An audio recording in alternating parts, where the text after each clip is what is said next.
Today, we're going to cover made in the USA, vintage style leather jackets.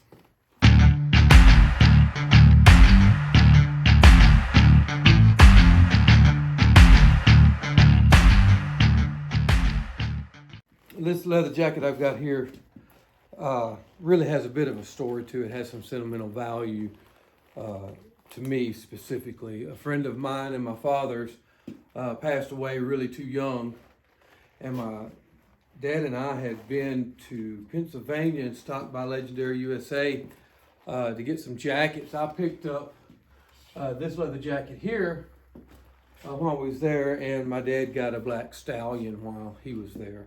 When we got back, Mike had seen the jackets. He had to have one for his own, so he ordered one to match Dad's jacket because he really enjoyed the look of it. And he passed away before he ever got to use the jacket. His wife said, "You know, John, Mike wants you to have this jacket. This is what he would want." So I got the jacket, and they still had the tags and stuff on it. I'm not even sure if he ever even tried the jacket I own or not.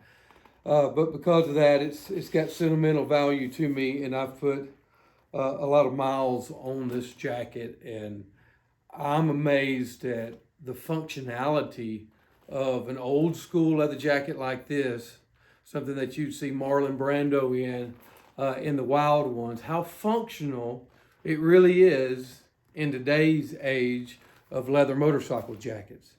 So let's get straight into it. For me, whenever I started out with this jacket, probably 12 years ago, I really liked the style of the jacket. I like the way that one fit. It's a very heavy jacket. It's probably 6 to 7 pounds, right in that range. Jacket, so I began to wear it. And as you guys know, leather jackets can get hot, especially when you're in the South like I am here in Arkansas. So these lapels really work incredible. I think we all already know this, but whenever you go and you zip them all the way up, then you have all this coverage, and you've got this extra layer of leather that runs down through here so air doesn't get into your jacket. But something that I learned as I rode with this jacket is that if you'll take this corner and move it up to this top snap on both sides, what it does then is it allows you to roll this jacket down, and you get a natural lower V in the jacket to bring in a lot of extra air whenever you're riding your motorcycle, which allows you to wear your leather jacket in hotter temperatures if you like. And for me, I like to have leather or some type of material on when I'm riding my motorcycle besides just a cotton t-shirt on. Some of that is because of how sensitive I am to the sun. I get burnt really easy, so I always have sleeves on for sure. But this leather jacket here, being made of horsehide, has a very unique feel and structure to it. You can look here in this, hopefully this shows up on video, but you can see the grain texture as it's broke in, how fine that grain is and the material there and what it looks like. It's got a very nice look that's different in horsehide than what you would get in cowhide, and I'll show you on this other jacket here if we have time. But this allows you to wear it whenever it's quite a bit hotter, and then as it cools off in the evenings, you can just zip that right back up. And these snaps keeps these lapels from flopping around in the wind. Now I've got my fur liner here, actual sheepskin liner here on my neck, but it's removable via snaps as well. So this jacket here has a nice pocket, big deep pocket here for whatever, and this little coin pocket that I've actually never used. And then just your standard hand warmer pocket here on this side. So really nice jacket. But all of these jackets that you'll find in this style, they're very functional for the reason of being able to get more airflow into them and then zip them up and get a really nice seal on the jacket whenever you're in colder weather and you're trying to keep your core temperature proper. Another good thing that you'll notice about this jacket, as with a lot of jackets, is the gussets here. This one specifically has this big opening here to let air in, so you get airflow through there under your armpits area where you retain a lot of heat, and then flow through the jacket. And you get to regulate that as well. Obviously, it's not waterproof, and wanted to say that up front before I start talking about horsehide in general. But the horsehide is actually a denser fiber than what you'll find in cowhide, and tanned equally as far as quality goes. The horsehide is stronger from an abrasion resistant standpoint than cowhide is. Therefore, you can get equal protection from the horsehide while utilizing a thinner leather as well. Another thing about the structure and the grain of the horsehide being denser is that it is naturally more waterproof than cowhide would be. So it's got its qualities, but a lot of the purpose of horsehide is just the uniqueness of the hide and how it breaks in. And back in the 40s and 50s, horsehide was a lot more readily available than it is today. In our times, today it's getting harder and harder to get, especially if you want made in the USA horsehide. That's beginning to be very hard. You can talk to Shots about that, as they have to import their horsehide for the leather jackets that they're making now, which this is actually, it's got the Shots NYC zipper on. It's a Shots built jacket for Legendary called the Black Stallion. And it's a really nice jacket. So let me just quickly show you a few of these other jackets that I've got, and we will go with what some people believe is the original jacket that was created in this style, which is the Shots Perfecto, which I got an old Shots here. This is a vintage Shots. I was recently in Verona, Italy at the Motobike Expo. And there was a guy there with used leather motorcycle gear, and I found this old Shots Perfecto there that's in pretty good shape. So as you can see, I've got this one, which is why it doesn't want to zip up in the airflow position. So we just take and put those back where they belong, down here on the lower levels. And you can see in this jacket, this is a 44, I'm naturally a 46. I measure 46 around the chest with the tape without a shirt on. So, but this 44 really fits nice. And I like my jackets to be a little bit snugger. But one of the styling pieces on this, but I think is originally intended as a motorcycle jacket, is that you got this cut here that comes up higher. You can see my belt there below it. And then in the back, it drapes down and covers the back of your pants there. And that's made so that when you're in a motorcycle riding position, such as this, then the jacket sits down here. As you can see, it doesn't push up on me, but yet it still covers the back part of my pants there because of the way it drops down in the back. And it's a great motorcycle riding jacket because of those aspects of it. So this being the Shots Perfecto jacket. Now the very first jacket that I personally purchased that was in that style is this one. And like I said, I like for my jackets to fit snug, my leather jackets for sure. And this one is a 42. It's got quite a few miles on it as well. But it has broke in well. Also has that traditional high cut in the front waist, low cut here in the back area. The sleeves hang down, as you can see, pretty long, but then when you're riding a motorcycle, even if you're on something with higher handlebars, the sleeve length is good. And you can see here in these wrinkled areas how they, here, let me get up close, how it's broken in, and these wrinkles form, and they learn each other. So they end up bending in the same place, and you get the leather where it is styled and bent and stretched so that it fits you really well.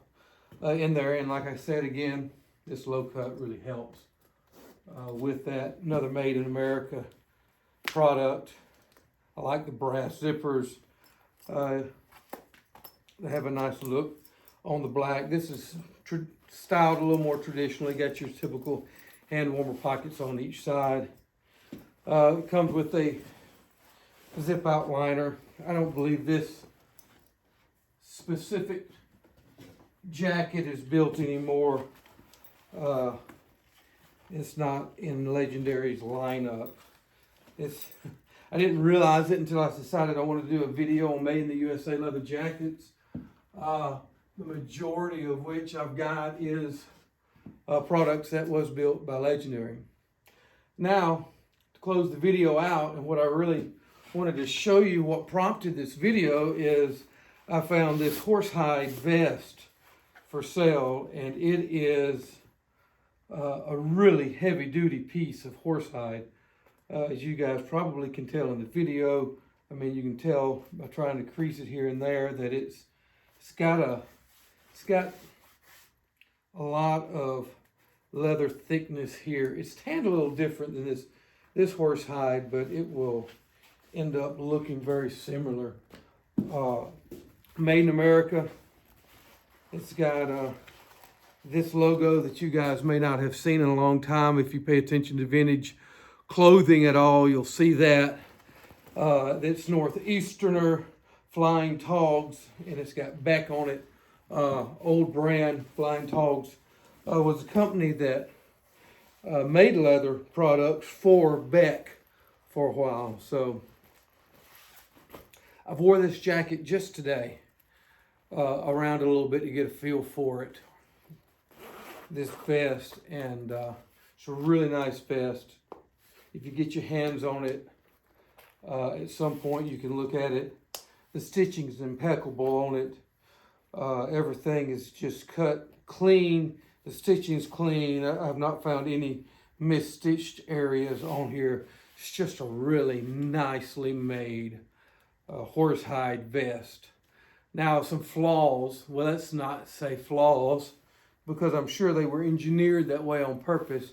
But some thoughts that I have as I wore this around, and some of these will just break in and won't become as noticeable. But you see this extra material here in the front. Once you button that top button up, you've got a lot of extra leather here that kind of pokes out here in the front as well. And, you know, it may bother some people, may not bother others. It would probably wear on me on a long ride. I found that if I don't button that top button, then I don't have an issue with it. I've had a lot of friends try this vest on, kind of got their thoughts as well. And one of the consensus was that this leather that goes around the neck area, you can see here, was something that they didn't care for because they were sensitive about anything really touching their neck.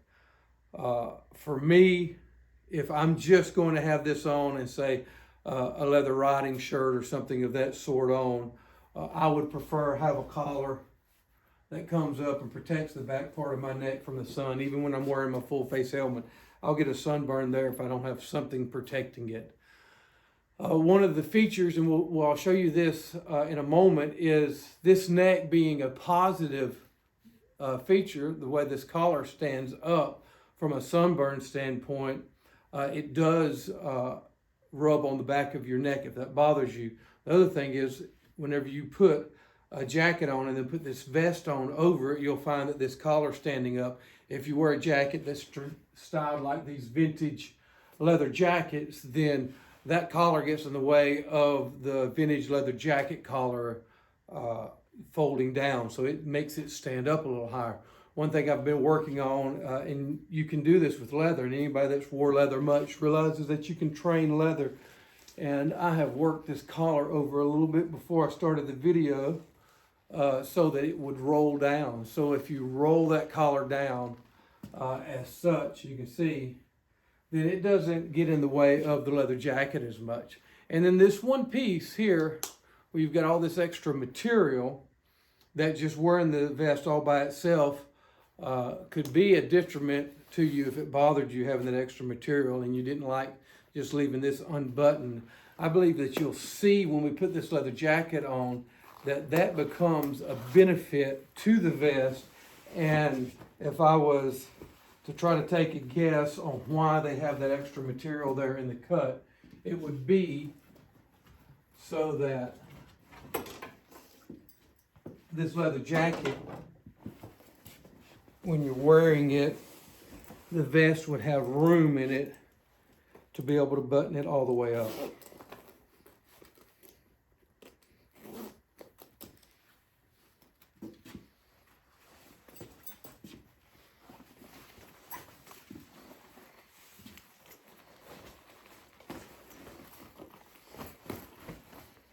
So you can see here, we've got this up, we got this leather collar here.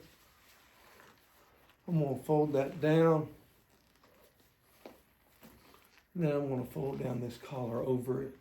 And you still see and feel there's some bulk in that area, but for the most part, that bulk is minimized, and it at least allows that collar to lay down with the jacket.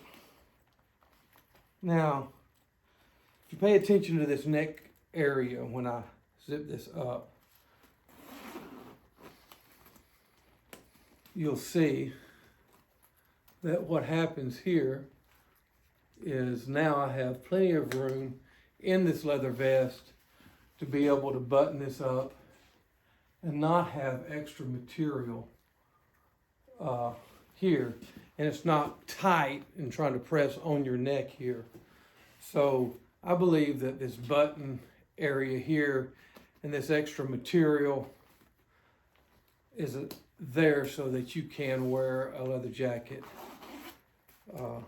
underneath this vest and be able to button it all the way up. Now, one of the features in this jacket that is classy to me are these inside pockets.